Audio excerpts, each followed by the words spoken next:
আমার দেশে দুর্গা পূজা উদযাপিত হয়, কালী পূজা উদযাপিত হয়। হিন্দু ভাইরা তাদের মন্দিরে 100 নয় 200 নয় হাজারো মূর্তি দিয়া যদি পূজা করে আমাদের কোনো আপত্তি নাই। কিন্তু কোন মুসলমান পূজাতে শুভেচ্ছা জানাতে পারে না, সহযোগিতা করতে পারে না, অর্থ দিতে পারে না, সম্মান দিতে পারে না।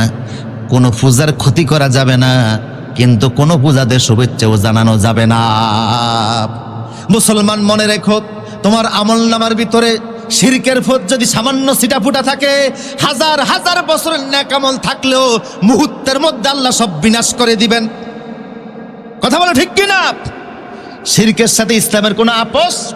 তাই বুখারী শরীফের হাদিস, এই পৃথিবীতে একজন খুনি ছিল, সাধারণ খুনি নয়, খুন করছে মিনিমাম 99টা। কয়টা? বুখারী শরীফের হাদিস। কয়টা খুন করছে?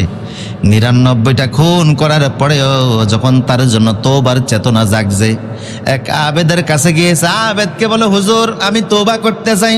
হুজুর বললেন, তোমার গুনাহ কি? কয় মাত্র 99টা। আবেদ এলেম নাই কিন্তু আমল আছে, এর নাম কি? আবেদ।